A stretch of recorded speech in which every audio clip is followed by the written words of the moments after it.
Shalom, salam sejahtera di dalam nama Tuhan Yesus Kristus. Tetap bersama saya, Pendeta Binsar Sianipar, BBS, dari Gereja Alkitab Allah Esa. Kali ini Bapak Ibu yang saya kasihi di dalam nama Tuhan Yesus Kristus, saya akan memberikan sebuah tema dalam khotbah ini, ya. Siapa Elia yang akan datang? Karena di luar sana banyak nih para pendeta yang mengaku, saya Nabi Elia yang dinubuatkan itu. Saya Nabi Elia yang akan datang itu. Lalu mereka mulai itu mengajarkan pengajaran-pengajaran sesat, ya. Salah satu contohnya itu ada yang saya lupa siapa namanya itu, ya, tulang belulang siapa itu, ya. Dia mengajarkan mengenai bahwa iblis, ya, berselingkuh dengan Hawa, ya, memakai media ular, begitu, sehingga lahirlah Kain. Ini itu si tulang belulang itu. Ini salah satu pengajarannya, ya. Kenapa bisa begitu? Karena mereka tidak memahami Alkitab. Kenapa bisa begitu? Karena pikiran mereka tidak dibukakan oleh Yesus. Kenapa bisa begitu? Karena mereka tidak menyembah Yesus satu-satunya Allah yang benar. Itu.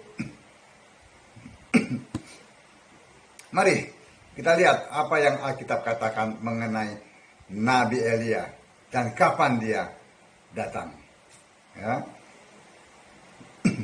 Karena ini para pendeta ini ujung-ujungnya ini penyesatan semua. Kenapa penyesatan? Tidak sesuai dengan Alkitab. Semua yang tidak sesuai dengan Alkitab, ya, pengajarannya itu adalah sesat. Malaki 4 ayat 5-6. Sesungguhnya aku akan mengutus Nabi Elia kepadamu menjelang datangnya hari Tuhan yang besar dan dahsyat itu. Maka ia akan membuat bapak-bapak berbalik pada anak-anaknya dan hati anak-anak kepada bapak-bapaknya, supaya jangan aku memukul bumi sehingga musnah. Ya. Perhatikan, Nabi Elia itu, ya, akan diutus, ya, menjelang datangnya hari Tuhan yang besar dan dahsyat. Ini sekarang kan belum hari besar dan Tuhan yang dahsyat itu. Masa Elia udah datang? Tentu berlawanan dengan Alkitab. Makanya Bapak Ibu jangan mau Bapak Ibu baca Alkitab. Jadi kalau mereka mengaku, saya Nabi Elia, lihat kapan waktunya datang. Oh, ini belum. Berarti bohong, hoak. Begitu caranya. Jadi apa? Nabi Elia akan datang, ya, menjelang apa? Hari Tuhan yang besar dan dahsyat, ya.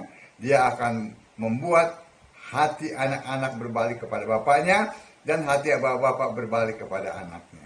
Begitu caranya. Jadi fokusnya di mana? Kedatangan itu, hari Tuhan, ya. Kapan hari Tuhan yang dahsyat itu, yang besar dan dahsyat itu? Yudas 1 ayat 6, Wahyu 6 ayat 14, Wahyu 16 ayat 14. Peperangan pada hari besar, yaitu hari Allah yang Maha Kuasa.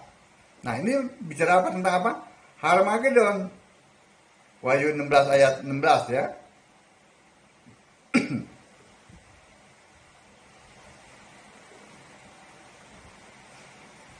Lalu ia mengumpulkan mereka di tempat yang dalam bahasa Ibrani disebut Harmagedon. Itu hari Tuhan yang dahsyat, ya. Lalu kita gabungkan, ya, dengan Zakaria 4 ayat 14, ya.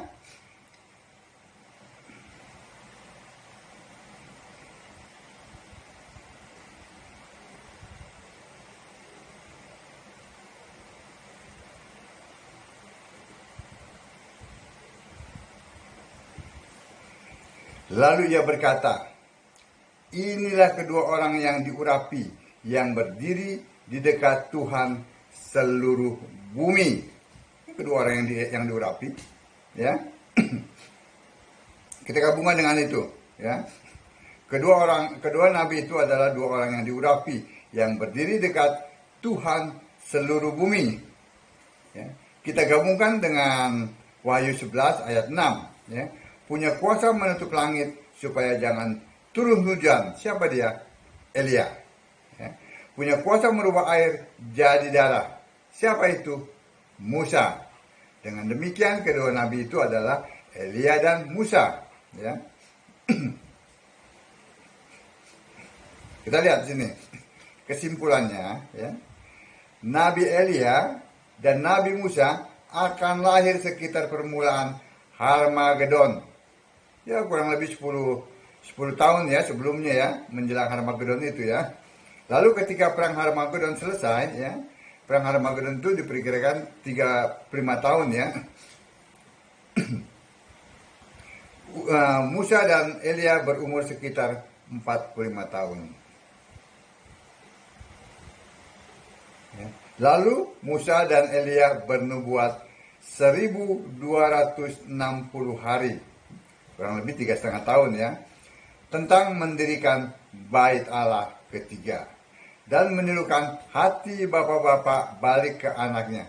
Demikian pula hati anak-anak berbalik kepada bapaknya. Musa, Elia dibunuh, tapi 3,5 hari kemudian hidup lagi, lalu diangkat Allah. Terdapat dalam Wahyu 11 ayat 8-11.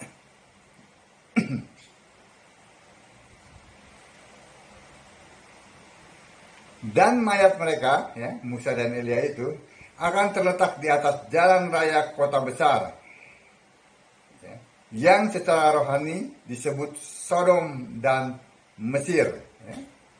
Tahulah, ya, arti kota Sodom itu dan kota Mesir itu, ya, di mana juga Tuhan mereka disalibkan. Dan orang-orang dari segala bangsa dan suku dan bahasa dan kaum melihat mayat mereka 3,5 hari lamanya. Dan orang-orang itu tidak memperbolehkan mayat mereka dikuburkan. Dan mereka yang diam di atas bumi bergembira dan bersukacita atas mereka itu, dan berpesta dan saling mengirim hadiah, karena kedua nabi itu telah merupakan siksaan bagi semua orang yang diam di atas bumi. Ayat yang ketiga, ayat yang ke-11 dari Wahyu pasal 11 ayat 11, ya. 3,5 hari kemudian masuklah roh kehidupan dari Allah ke dalam mereka, sehingga mereka bangkit, dan semua orang yang melihat mereka menjadi takut. 3 hari kemudian mereka dibangkitkan oleh Allah. Nah, lalu terjadilah kerajaan 1000 tahun yang penuh damai. Jadi benar, Musa dan Elia membuat hati bapak-bapak berbalik kepada anak-anaknya. Dan sebaliknya demikian, yaitu untuk apa? Mempersiapkan kerajaan 1000 tahun. Musa dan Elia akan lahir di awal Harmagedon, sekitar 10 tahun sebelumnya. Nah, angka-angka ini nanti akan saya jelaskan dalam tayangan saya berikutnya, ya. Jadi kalau ada pendeta yang mengklaim, oh saya ini Elia, ya, Elia yang akan datang itu, ya, lalu mengajarkan ajaran-ajaran yang aneh-aneh gitu, ya, itu Bapak Ibu tinggal cek di Alkitab, ya, kapan kedatangannya Elia itu. Elia akan datang pada hari yang besar, hari Tuhan yang besar dan dahsyat, yaitu menjelang Harmagedon. Sekarang belum apa-apa. Nah, itulah para pendeta penghayal. Para pendeta penyesat. Itu.